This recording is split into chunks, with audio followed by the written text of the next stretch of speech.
He loved me, but loved her more. There's a kind of love that leaves a gentle ache, a bittersweet melody that lingers long after the final notes have faded. This is a story about such a love, set in the heart of a small American town, where the golden glow of autumn leaves can make even the simplest moments feel magical, and where the heart so often wants what it cannot have. I met Ethan on a crisp September morning, the kind where the air is just cool enough to turn your breath to mist and the sun glints through the turning leaves. We were both volunteers at the local library, shelving books in silence, exchanging shy glances over the tops of hardcovers and paperbacks. He had a quiet way about him, a gentle smile, an open earnestness in his eyes, like he was perpetually on the verge of laughter, or a secret. I was drawn to him almost instantly, not the dizzying rush I'd always imagined love would feel like, but a slow, deep warmth, as if some part of me recognized him from another life. We started talking over coffee breaks, first about books and music, then about everything else. Our conversations ebbed and flowed, sometimes light and teasing, sometimes heavy with the unspoken. He told me about his childhood, a jumble of summer afternoons spent fishing with his grandfather, the ache of losing his mother too soon, the quiet strength his father carried. I shared my dreams of traveling the world, my fears of not belonging, the loneliness that sometimes crept in at night. With Ethan, I felt seen. I felt safe. I felt, for the first time in a long while, that I could be completely myself. But there was always something in the way he looked at me, a softness, yes, but also a distance, like a door left slightly ajar. I tried not to let it bother me. After all, we were still getting to know each other. Still, I found myself searching for clues in his words, his gestures, hoping for some sign that his heart was as open to me as mine was to him. One evening in late October, as the world outside turned gold and red, Ethan invited me to the town's annual harvest festival. The whole town came alive that night, lanterns strung across Main Street, laughter spilling from every corner, the sweet smell of caramel apples and burning leaves in the air. We wandered through the crowds, played silly carnival games, watched fireworks bloom over the river. It was after the fireworks, our faces still lit by the afterglow, that I found the courage to reach for his hand. He squeezed my fingers gently, and for a moment, everything felt perfect. But then I saw her. Her name was Lily. She was standing beneath a street lamp, her hair catching the light like spun gold. She was the kind of beautiful that made people stop in their tracks, but it was more than that. There was a sadness in her eyes, a quiet intensity that made you want to know her story. Ethan's hand went still in mine. I felt him tense, and when I followed his gaze, I saw the longing in his eyes, a longing that wasn't meant for me. He let go of my hand, almost apologetically, and walked over to her. I watched as they spoke in hushed tones, their faces close, the world shrinking down to just the two of them. I wanted to look away, but I couldn't. There was something mesmerizing about the way they fit together, like two pieces of a puzzle finally finding their place. Later that night, as we walked home in silence, I asked him about her. He hesitated, then told me the truth. "She's complicated," he said, his voice barely above a whisper. "We grew up together. I've loved her for as long as I can remember.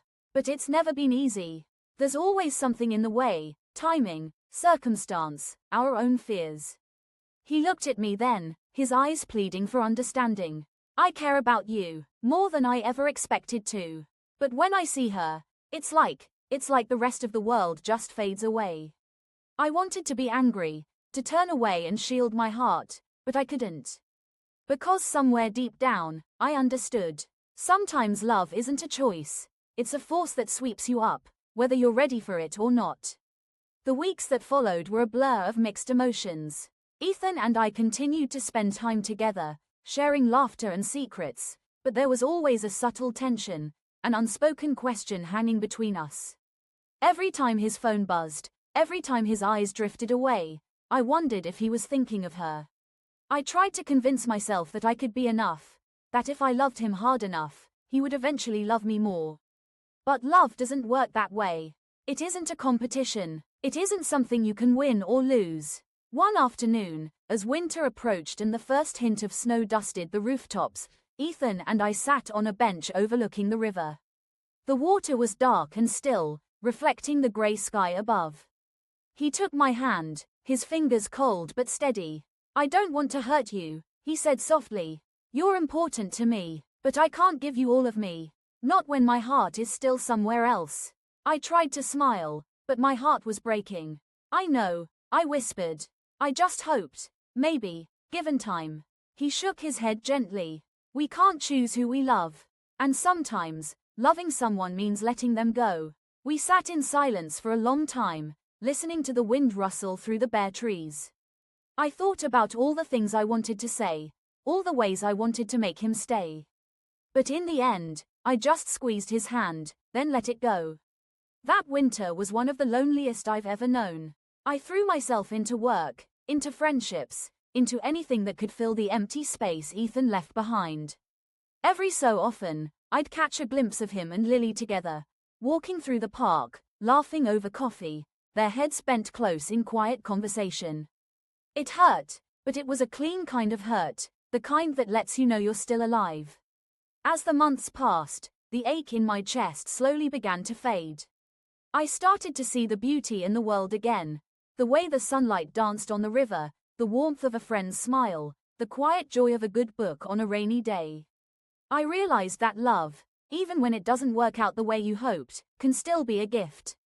It can teach you about yourself, about what you need and what you deserve.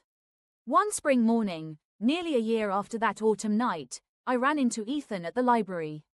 He looked different. Older, maybe, or just a little more at peace.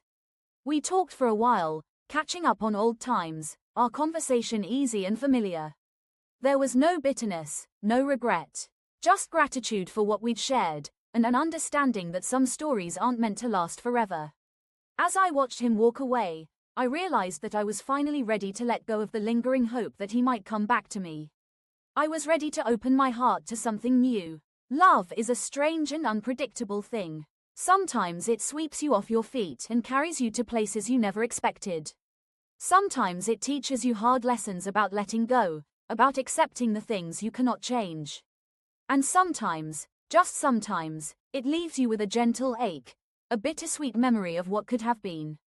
But even in the midst of heartbreak, there is beauty. There is growth. There is the quiet certainty that life goes on, and that new love, in its own time, will find its way to you. I never stopped believing in love. I never stopped hoping for a story that was meant just for me. And as the years passed, I learned to trust the journey, to cherish the moments of joy and accept the moments of pain. Because in the end, every love story, no matter how it ends, leaves its mark, shaping us into the people we are meant to become. So if you find yourself loving someone who cannot love you back in the way you hope, remember this: your love is not wasted. It is not in vain. It is a testament to your capacity for kindness, for vulnerability, for hope. And one day, when you least expect it, you'll find a love that fits, one that is returned in full, one that fills the spaces left behind by every almost and every goodbye. Until then, hold your heart gently. Trust that the universe has more in store for you. And never, ever stop believing in the possibility of new beginnings.